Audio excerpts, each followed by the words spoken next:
دوسری جانب آپ کو بتائیں گے سیالکوٹ ایئرپورٹ روڈ سالوں سے خستہ حالی کا شکار ہے۔ 3 سالوں سے سیوریج کا کام بند ہے، جس کی وجہ سے علاقے کے دکاندار اور آنے جانے والے لوگوں کو مشکلات کا سامنا کرنا پڑا ہے۔ مزید جانتے ہیں میاں امجد سے، جی آگاہ کیجیے گا۔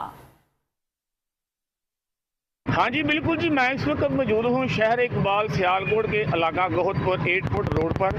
اور اس وقت سیالکوٹ کے مختلف علاقوں میں عرصہ 3 سال سے سیوریج کے کام کا جو سیوریج کا نظام ہے اس کا کام جو ہے وہ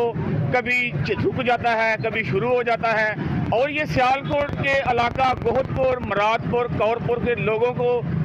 اس چیز کی سزا دی جا رہی ہے۔ یہاں پر جہاں سے بھی کوئی بھی روڈ شروع کرتے ہیں، چاہے وہ مرالا روڈ ہو، ایئرپورٹ روڈ ہو اور کلوال روڈ ہو، کوئی بھی ہو، یہاں پر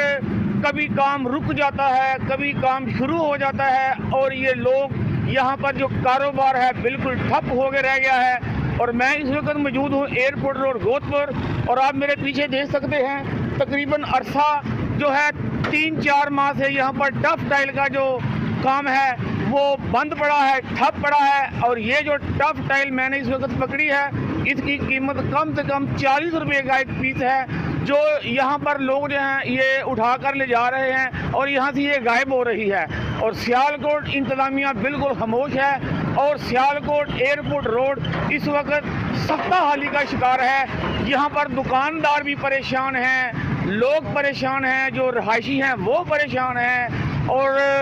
سیالکوٹ انتظامیہ سے اس چیز کی گزارش کی جاتی ہے کہ یہ جو سیالکوٹ کا علاقہ گوہت پور، مراد پور، کور پور، ایئرپورٹ روڈ، یہاں پر لوگوں کو جو سزا دی جا رہی ہے اس سے چھٹکارا حاصل ہو۔ کیمرامین سکلین طاہر کے ساتھ میاں امجد، میٹرو 1 نیوز، سیالکوٹ۔